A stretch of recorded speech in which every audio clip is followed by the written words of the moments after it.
Hi, it's Angie from Canterbury Trust Farm. Today I'm going to show you how to cut and sew a sweater dress into a sweater. I have these two sweater dresses that I have had for, I don't know, probably 15 years. So what I'm going to do is make these will still be a nice shell, sweater shell that I can wear under other sweaters. So I don't want it, since what I've done is I've put the sweater dress up against myself and I've measured where I like it to hit, and I want to measure about an inch longer than where I want it to hit. So when I make my seam, it's going to be still the length that I want. I've laid my dress out nice and flat, made my mark with the pin, just going to cut straight across the dress.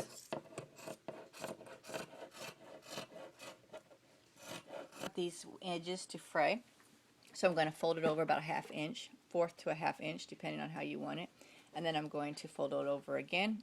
Okay, the first step I want to do is I want to turn the top or the sweater inside out, and then I'm going to do the zigzag. Now I have this crazy cone thing going on. I was trying to match the thread to the item, obviously, and that was the best match, but it may not work, so I may end up changing my thread here throughout, because sometimes the cone thing works and sometimes it pulls on the tension and screws things up. So I've got my widest zigzag, so I'm just going to zigzag it. You don't want to pull too much on the fabric, you don't want it to hang weird.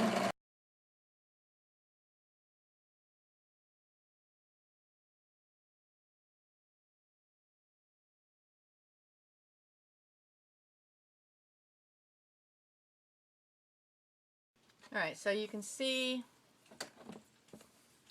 I have zigzagged the edges under. Now I'm going to turn it over. Now I'm going to straight stitch over it.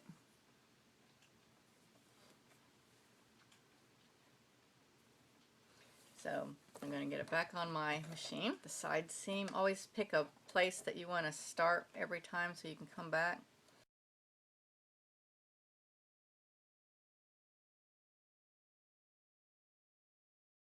When you're sewing with sweater fabric, it's better to, if you come to, like, if you notice your fabric is starting to like bunch over a little bit, instead of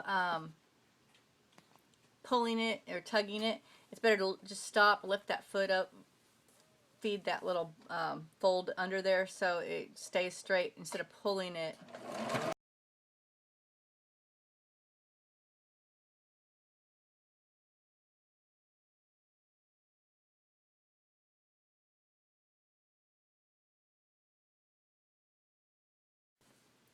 You can see the zigzag of the original one where we zigzagged the raw edges under, and then you can see the straight hem.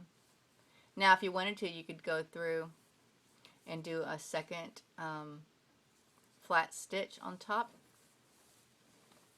just for the finished look of it. You would definitely want to iron it afterward.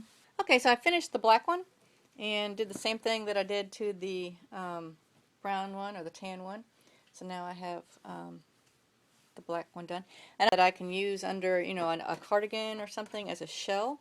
And I like to do that to find ways to reuse clothing that I've already spent money on. So if there's some way I can reuse them or remake them into a different fashion, make a skirt out of a dress or a top out of a skirt, short sleeves out of long sleeves, or whatever. I've even made long sleeves by adding like a big lace ruffle to make bell sleeves out of a short sleeve shirt.